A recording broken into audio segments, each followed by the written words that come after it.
3 minutes past midnight. A parking garage beneath a shuttered furniture warehouse. Concrete pillars. Dead fluorescent lights. One man standing beside a dumpster that has never once been emptied on schedule because the schedule was never about garbage. He's early. That's the first mistake. Handlers are never early.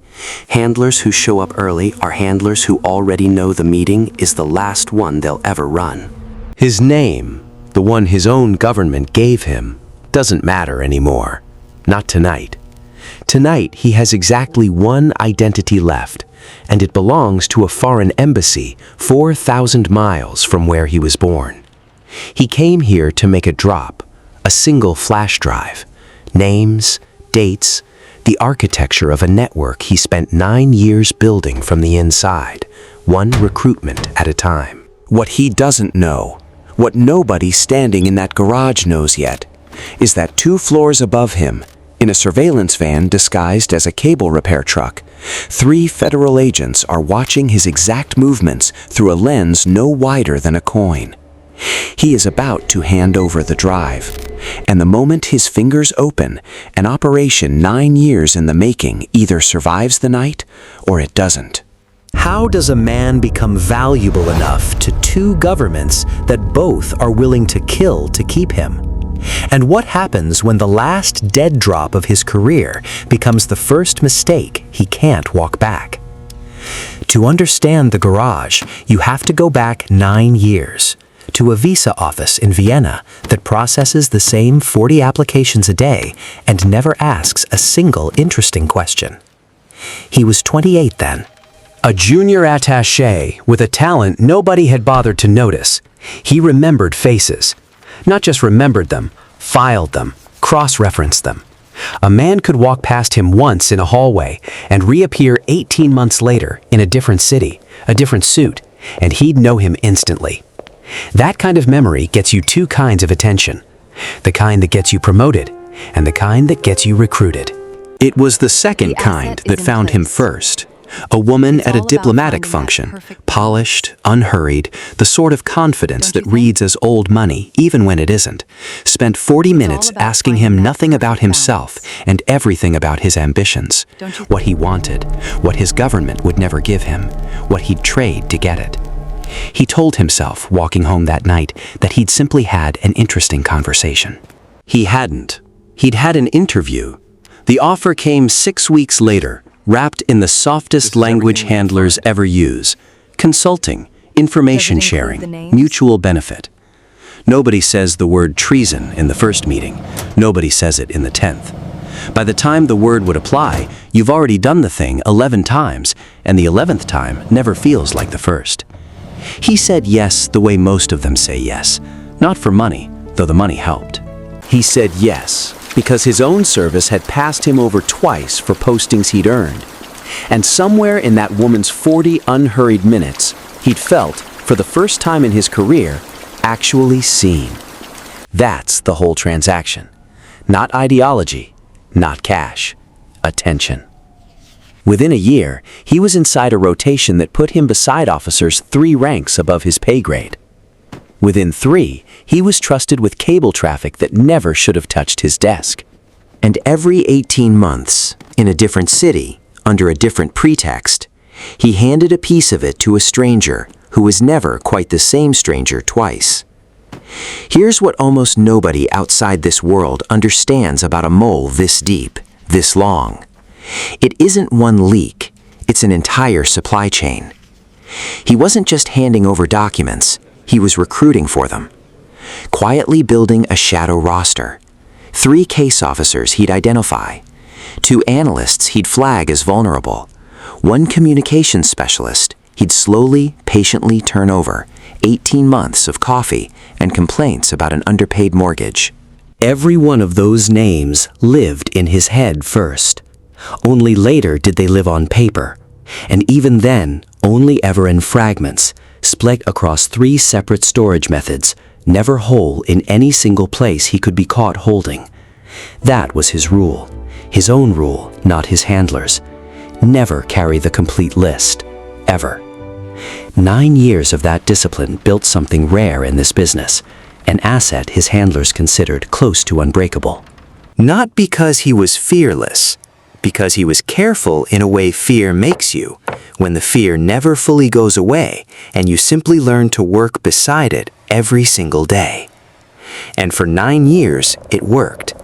Cable traffic flowed one direction, cash flowed the other. Nobody on either side blinked. Then, 11 months ago, something changed that had nothing to do with him at all. A defector 3 time zones away, someone he'd never met, never recruited, never even heard of by any name he'd recognize, walked into an embassy and offered up 18 months of institutional memory in exchange for a passport and a pension. Buried inside that defector's account, 3 sentences about a source inside the rotation who remembers faces. Nothing more specific, no name, no description that could survive a courtroom. But it was enough to start a mole hunt. And mole hunts don't need proof to start narrowing a room. They only need a sentence and a short enough list of people who could plausibly be it. He felt the room narrow before anyone told him it was narrowing. That's the particular misery of 9 years undercover. You develop an instinct for temperature change in a hallway before the thermometer exists to measure it. A meeting rescheduled twice. A colleague who used to eat lunch with him suddenly eating alone. A polygraph slotted onto next quarter's calendar under a heading that used to say routine, and now, for the first time in 9 years, doesn't. He ran the arithmetic the way he'd run it 100 times in theory and never once in practice. How many people have file-level access to what the defector described? Answer, 11. How many of those 11 have foreign contact he can't fully explain? Answer, 3. How many of those 3 is him? Answer, 1. He had, by his own private clock, somewhere between 2 weeks and 2 months before that math occurred to somebody else in that building. Somebody with subpoena power and no particular loyalty to his career. Most assets in his position run. Passport, cash, a border he already knows how to cross without a paper trail. He'd built an exit plan into his very first year on this job, the way any careful person builds an exit before they need one. But running empty-handed meant 9 years of recruitment work. 3 names, 2 flags, 1 turned communications specialist, dying with him in a filing cabinet nobody on the other side would ever access again.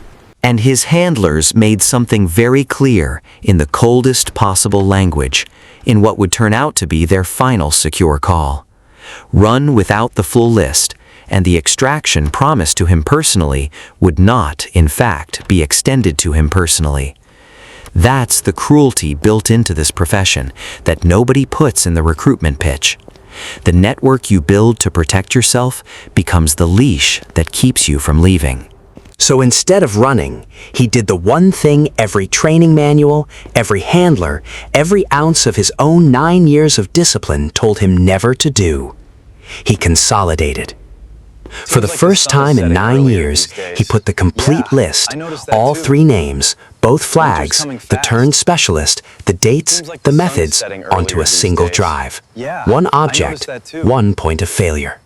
Because his handlers wanted it whole and wanted it now, and a man with 2 months left on the clock stops negotiating from a position of leverage he no longer has.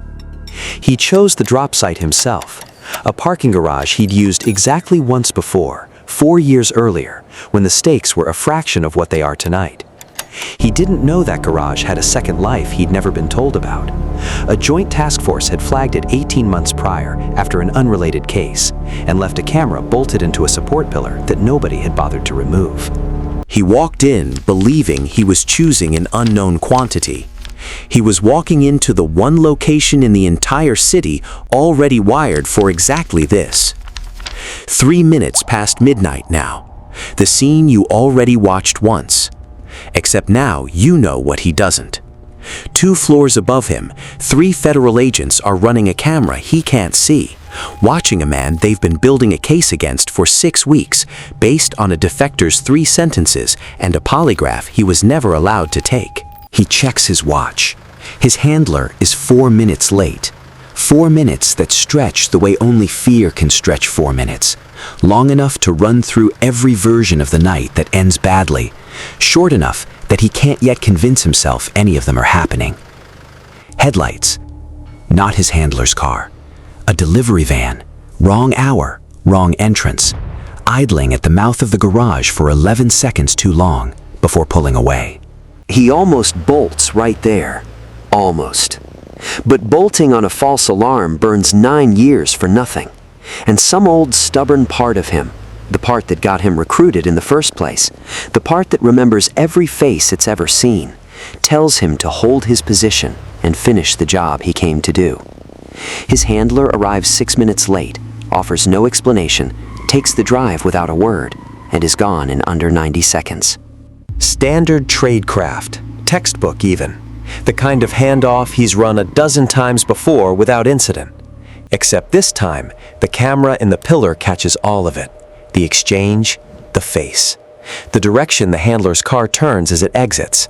Toward an address the task force has already had under quiet observation for 3 weeks, for reasons that had nothing to do with him at all until tonight. 2 networks, each invisible to the other for years, collide in one badly timed parking garage handoff. His 9 years of careful compartmentalization undone not by a mistake he made, but by a location he chose that happened to already belong to someone else's investigation. He goes home that night believing the handoff was clean, believing he has bought himself, at minimum, the 2 months his own arithmetic promised him. He has, in fact, bought himself 6 days. The footage moves up a chain he'll never see. An analyst recognizes his face from an internal photo roster within 48 hours, cross-references it against the defector's file, and the 3 sentences that started this mole hunt suddenly have a name attached to them for the first time. Panic. He feels the room close before the knock ever comes, the same instinct that warned him about the reassigned lunches and the rescheduled polygraph, screaming now with nothing left to warn him about. Because there's no exit plan built for a network already burned. No handler answering a phone that's gone permanently dead on the other end.